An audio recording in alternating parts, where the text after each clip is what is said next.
Well, hello there, and welcome to another edition of Warbird Wednesday. My name is Fred Bell, the Vice Chairman of the Palm Springs Air Museum, and we are back in the B-17 hangar today to talk about some of our German aircraft exhibit.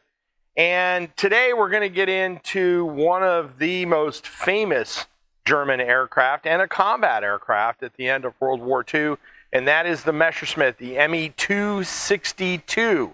But first, my onophile assistant, Greg Kenny, has gone back to theming today. Obviously, now this is not quite the correct time period, maybe about 20 years too early in the old helmet here, but of course the German spike helmet. And I'm going to go ahead and toss this off camera and not try to break Greg's arm or anything else when I toss it. Actually had a little bit of mass to it, Greg. So we're talking about the ME-262. Now the ME-262 was, the Germans were playing around with it pre-war. Here's a plan view of the airplane. I'm going to talk about it in depth. They were messing around with it pre-war, and the idea was both the British and the Germans, and to some extent the Americans, were in a headlong race to try to figure out how to develop a turbojet engine, and something that didn't have propellers. They did not understand compressibility and the issues with the sound barrier. They were learning as they went. They were going out and breaking airplanes and unfortunately killing people at times in a quest for faster and faster airplanes. But they were all going forward trying to come up with a superior combat aircraft that was very fast. They understood the sound barrier issues, but they only understood that for some reason they couldn't get through it, and they were having problems with control lock and other issues with the aircraft. So the project started as Project 1065, and the idea was to come up with a turbojet-powered airplane. Junkers and BMW both played with engines for this aircraft. Initially, the design had the engines actually in the fuselage. They figured out pretty quickly they didn't want to do that, and that was primarily driven, Greg, by metallurgy issues. They didn't have metal that could deal with the high heat in these engines, and they were having all kinds of service problems. So what they initially did is they took the aircraft and they moved the design, and they moved the engines out into the pods.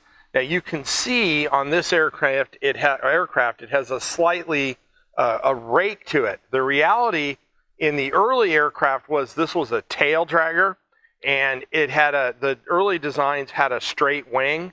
What they ended up doing is they wanted to come up with a tricycle landing gear for the airplane, which means they had center of gravity issues. So the sweep, some people think that the sweep was due to sonic issues and trying to get the aircraft faster and faster.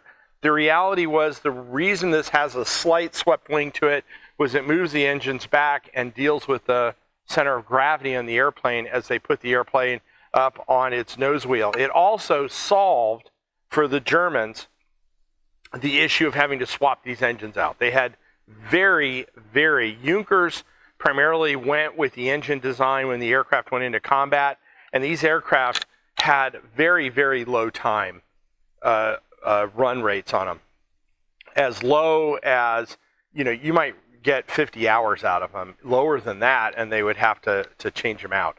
They were incredibly dangerous, and we're going to talk about that. Now, the other thing about the aircraft is its size. Greg has a picture of me where I was actually looking at purchasing an ME-262 replica for this museum. I actually got to sit in one of those, and one of the things that strikes you about the airplane is how big this airplane is. To me, it felt slightly smaller than a B-25. It was that big. And the other thing was that amazed me when I was in the cockpit is how small. The aircraft was built for a very small pilot. In the aircraft I was in, and maybe there's a way to change the geometry inside, but my head was right up against the canopy when it closed. So you're talking about a guy that's about 5'5", 5'6", which is, if you look at uniforms from the times, men were smaller then. They were just a little smaller, so it makes sense that the pilot was a little smaller. Now, the airplane first flew with propeller engines in 1941. It flew in 1942 with jet engines as they were testing it.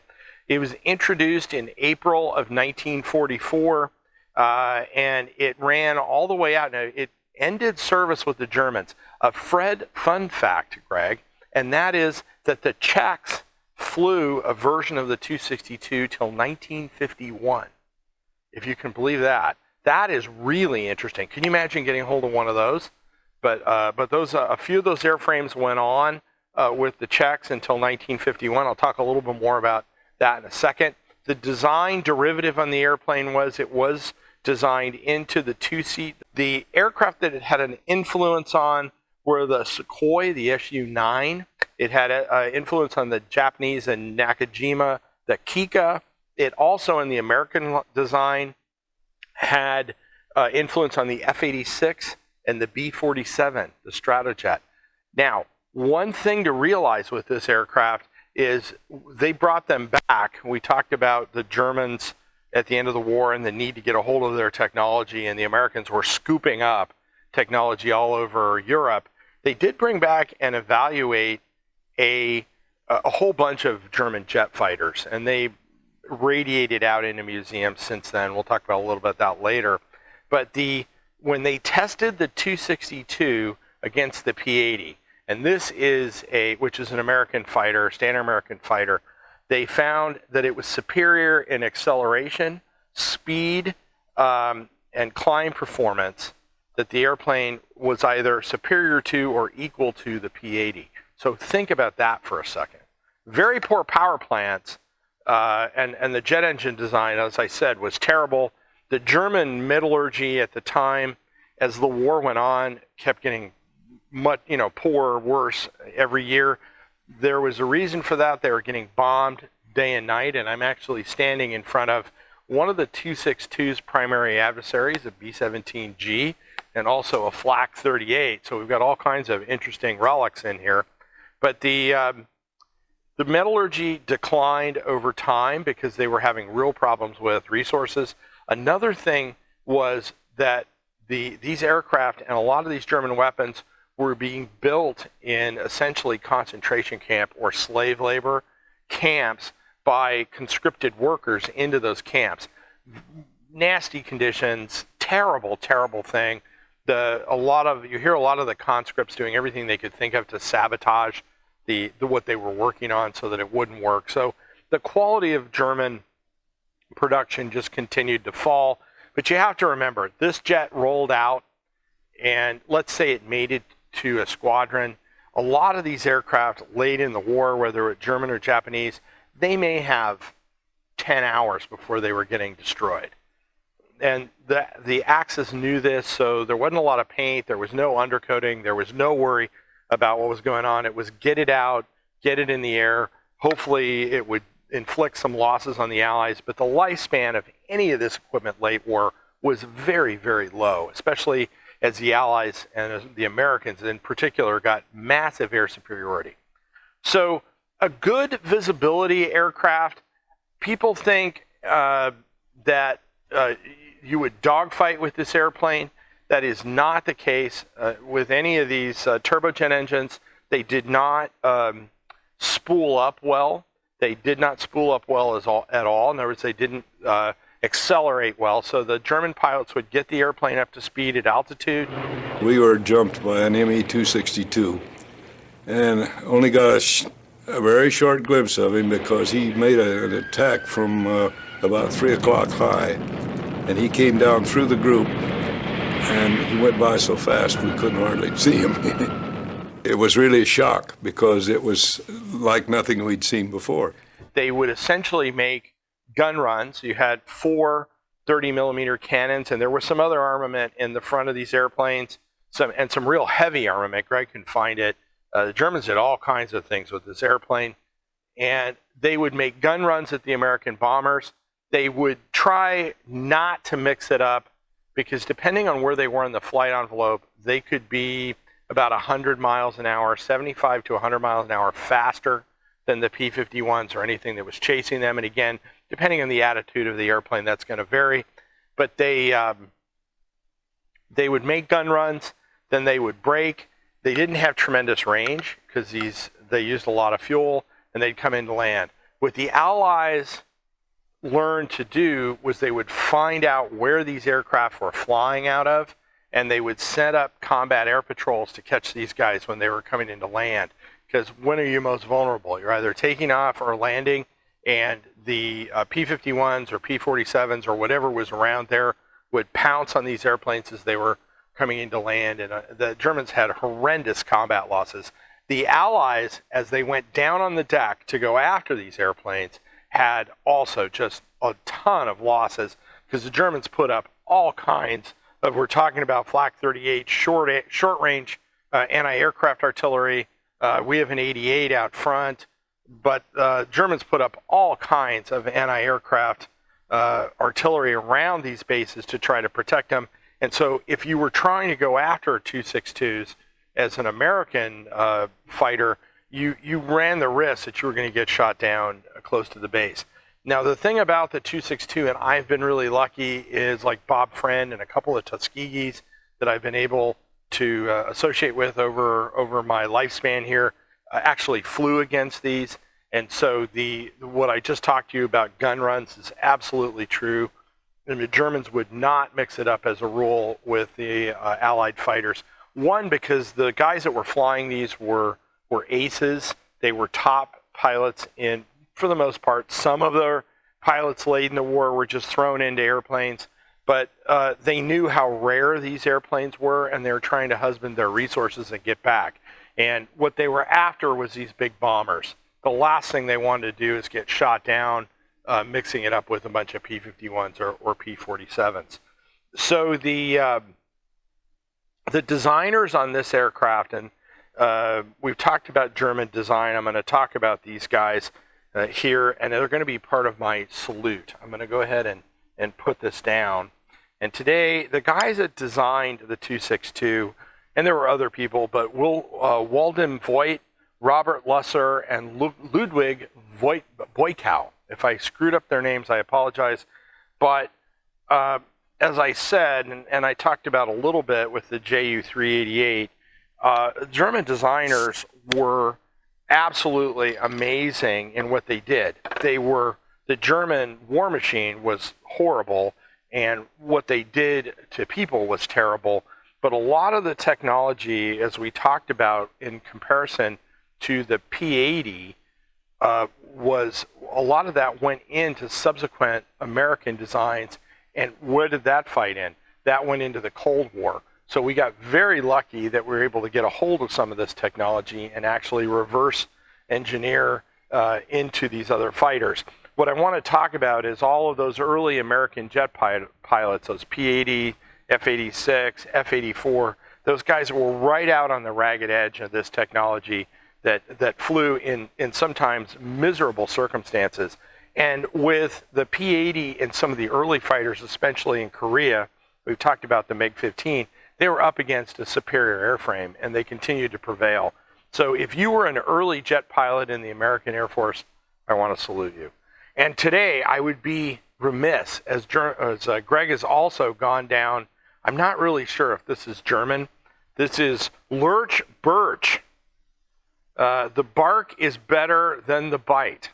I actually noticed there is some sodium in this, Greg, which and a little bit of carbs. You're not just loading me up on sugar. You'll be in a lurch if you run out of birch. Whoever they paid that marketing thing, that's pretty good there. And this is, I'm not even going to read this. Just look at the label. It's pretty funny.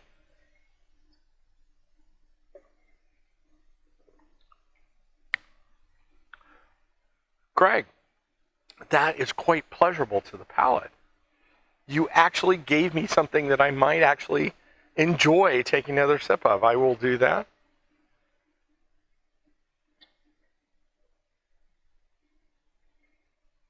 That is actually really good, Greg. That's a home run. You actually gave me something. I may have another sip of that when I'm done. My family won't like that. But now when we're talking about the 262, There actually was a version, the HG series. In fact, the HG3 series was transonic. So if the Germans had been able to continue to develop the airplane, there is no question that at some point they would have been able to push through the sound barrier with those aircraft in, let's say, the 1945 to 1950 time frame. We are extremely lucky that we defeated the Germans because these were very dangerous, serious weapons. The comparable aircraft to this would be the Gloucester Meteor. The Allies and the British, especially at that time, were working very hard in aerospace to stay with the Germans, and we would have ultimately prevailed. But an aircraft like this in any real numbers, and if it had been employed, and we're going to talk about that a little bit, if it had been employed properly in a combat model, it would have been very, very dangerous. Now, the one thing that was the downfall to this aircraft was that Hitler insisted that this be turned into a fighter bomber. And that held up production as the designers tried to figure out how to strap bombs to this. The aircraft would have premiered much earlier than April of 1944 had Hitler not interfered with production.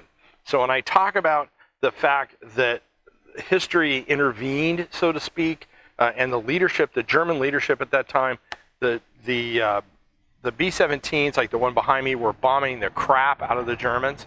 That is a technical term, and they were not happy about it, and they were launching V2s and V1s and anything they could do to strike back, and Hitler had wanted to turn this aircraft into a fighter bomber. Huge mistake. Huge mistake. It kept this aircraft from being produced in larger numbers and introduced earlier. It would not have affected the outcome of the war. The Allied production effort was such that there was no way the Germans would have been able to prevail, but the losses, the Allied losses, which the 8th Air Force and the Allied airmen losses over Germany would have been much higher, and they were already too high, but they would have been higher.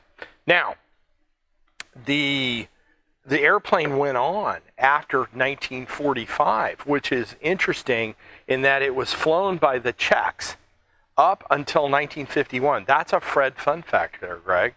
The Czechs flew it. They flew 12 of those airplanes, both in a combat role and in a reconnaissance role.